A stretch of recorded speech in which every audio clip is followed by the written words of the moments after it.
안녕하십니까. 생명온도 연구소장 김종수입니다. 이번에는 생명온도를 살리는 활명호흡법을 소개해 보겠습니다. 세상에는 생명온도를 잃고 붓고 굳고 썩어가는 뱃속의 장부들을 살리기 위해서는 약, 음식, 수술 등 수많은 방법들이 있지만 이것으로는 해결이 안 된다는 것을 알게 되었습니다. 수많은 시행착오와 고민을 하면서 낸 결론은 오장육부를 살려낼 수 있는 방법은 호흡밖에 없다는 것을 알게 됐습니다. 오장육부 세포들을 운동을 시켜서 생명온도를 살릴 수 있는 방법은 호흡이 깊어야 내공이 생긴다는 것이죠. 그런데 세상에 나와 있는 호흡으로는 호흡이 깊어지질 않아서 살려낼 수 없다는 것을 알게 되었고, 그래서 새로운 호흡법을 만들게 된 것입니다. 활명호흡법은 세상에서 처음으로 기림산방에서 제가 대자연의 이치를 보고 살펴보면서 정리한 호흡법입니다. 호흡법은 세상에 나와 있는 호흡법과 크게 두 가지가 다릅니다. 첫째는 자세고 둘째는 방법입니다. 먼저 자세를 살펴보겠습니다.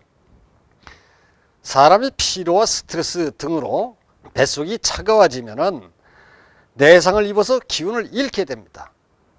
배꼽을 중심으로서 우뼈의 장부들, 심장, 폐, 간, 위 등이 내상을 입게 되면 기능이 약해지면서 등이 오그라들게 됩니다.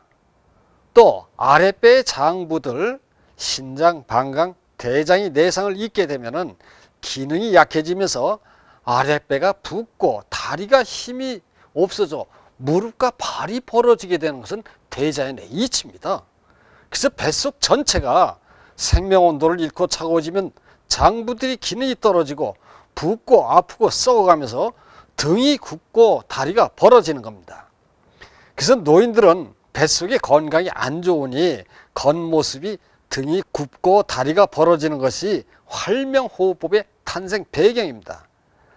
기존의 호흡법들은 기본 자세가 가부좌를 하면서 단전호흡, 요가, 명상 등을 하고 있습니다.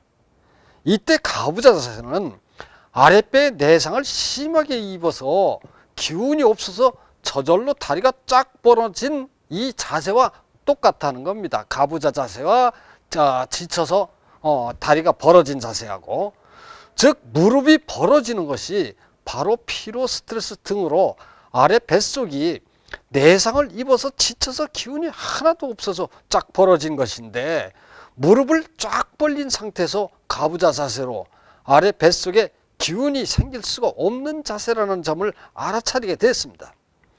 이런 자세로 오랫동안 호흡을 하게 되면 앞쪽 아랫배는 기운이 들어가지 않고 점점 차가워지면서 붓고 굳어가게 돼서 뱃살이 나오게 되고, 또 아랫배가 나오니 허리가 딸려 들어가면서 명문이 막히게 됩니다.